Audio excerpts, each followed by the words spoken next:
सब कार पलटने का इंतजार कर रहे थे, इधर योगी की पुलिस ने बाइक ही पलट दी। विकास और असद के एनकाउंटर में समानता, दोनों मरने से पहले अपने अपने ईश्वर अल्लाह को याद कर रहे थे, लेकिन दोनों का काल तो एक ही निकला। न जाने कितने भविष्यवक्ता विश्लेषण कर कर ये राग अलाप रहे थे, माफिया अतीक अहमद की कार पलटने वाली है। अब गया कि तब गया, सब अतीक की ओर देख रहे थे। अतीक अब जाएंगे कि तब जाएंगे, कभी भी चले जाएंगे। माफिया अतीक अहमद ने भी पूरा अनुमान कर लिया था।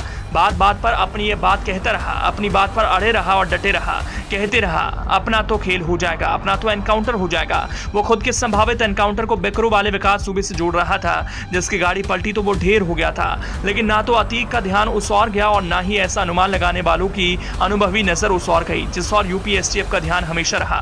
कैमरे की लाइट फ्लैश करते हुए वो अतीक पर डटे हुए थे। अतीक शुक्रिया अदा कर रहा था, बात बात पर मीडिया वालों को कह रहा था आप लोग हैं, अपनी जान बच रही है। लेकिन वो भूल गया उसका एक छोटा बेटा असद अहमद भी है, जिसने उमेश पाल को मौत के घाट उतारा था, बेवक्त ही उसकी जिंदगी खत्म कर दी। उस और मीडिया के कैमरे नहीं हैं तो कुछ भी हो सकता है। वहीं इस बार कार पलटी हुई नहीं मिली। जिस वाहन पर आवाजाही अतीक कर रहे हैं वो सही सलामत है, लेकिन बाइक पर उसके बेटे असद ने सवारी की, वो पलट गई।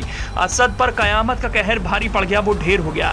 विकास दुबे के साथ जो हुआ था वैसा ही ठीक असद के साथ हुआ। अंतर बस इतना है, विकास दुबे कार पर था और असद बाइक पर था, लेकिन बाकी सब सेम टू सेम है। विकास दुबे भी कानपुर देहात में पुलिस के अधिकारियों से लेकर पुलिस कर्मियों को ढेर कर फरार हो गया था। वो इधर उधर भाग रहा था, भागे भागे फिर रहा था, पुलिस को चकमे पर चकमा दे रहा था। असद भी उमेश पाल की हत्या कर पुलिस से बचने की खूब जोर आजमाइश कर रहा था। जैसे तत्कालिक कामयाबी विकास दुबे को मिली, वैसे ही तत्कालिक कामयाबी असद को भी मिली। उसने भी 47 दिनों तक यूपी एसटीएफ को खूब छकाया, खूब पसीना बहाने के लिए मजबूर कर दिया। विकास दुबे और असद अहमद दोनों का काल एक ही जाबाज पुलिस अधिकारी बना। उस अधिकारी का नाम अमिताभ यश है, जिसने कभी ददुआ को ठोका, ठोकिया को ठोका, जो योगी के शासन से लेकर अब तक एसटीएफ में है। एसटीएफ की अब कमान संभाल रहे हैं, जिन्होंने 5 साल 10 महीनों में 50 से ज्यादा दुर्दांत अपराधियों को ढेर किया, जिसमें एक नाम विकास दुबे भी है।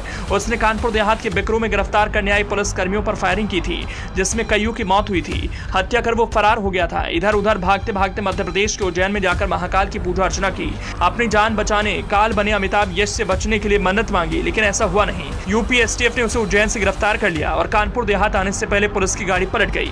वो भागने लगा तो पुलिस ने ढेर कर दिया। अब ठीक वैसा ही अतीक के छोटे बेटे असद अहमद के साथ हुआ।